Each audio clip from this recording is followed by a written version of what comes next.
कृपाल जी, ये जो बीजेपी का विजन नजर आता है, ये इसे आप कैसे देखते हैं? इस संकल्प पत्र में क्या बड़ी बातें आपको इस बार खास नजर आती हैं सर? सबसे महत्वपूर्ण बात यह है कि 10 वर्षों में मोदी जी ने जो नीति और जो नीयत उनकी रही है उसी का एक एक्सटेंशन है ये। और सबसे महत्वपूर्ण बात यह है कि जो मुझे डर था कि कहीं जिस तरह से बाकी पार्टियों के घोषणा पत्र आ रहे हैं जिसमें बहुत कुछ फ्रीबीज की तरह है, कहीं बीजेपी के घोषणा पत्र में भी तो ये नहीं होगा। मुझे सुकून मिला है कि बिल्कुल कहीं भी कुछ भी फ्रीबीज जैसा इस घोषणा पत्र में नहीं है। मोदी जी ने जो शुरू में कहा निवेश से नौकरी, यानी आप व्यक्ति को स्वावलंबी बनाइए, और 140 करोड़ जनता में कोई ऐसा वर्ग नहीं है जिसको इसमें छुआ नहीं गया है।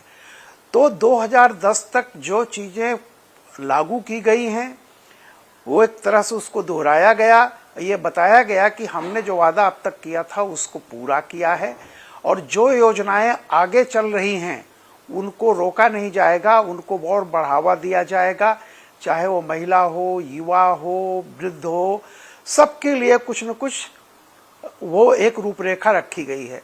और सबसे बड़ी बात यह है कि इसमें जो मोदी जी ने एक बात कही है, आज की दुनिया में अभी अभी खबर मिली है कि इस रात को ईरान ने इसराइल पर अटैक कर दिया है।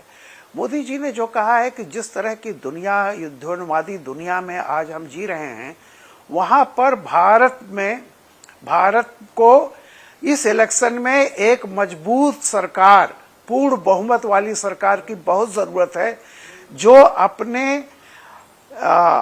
अपने देश की अंदरूनी नीतियों से लेकर के बाहर की चुनौतियों से अच्छी तरह से निपट सके।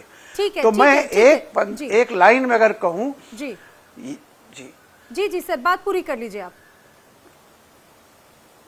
नहीं, मैं यही कह रहा हूं कि एक विकसित भारत का, जो मैं बहुत पहले से कहता रहा कि लोग 2024 की बात कर रहे हैं, मोदी जी बहुत पहले से 24 साल आगे की बात कर रहे थे।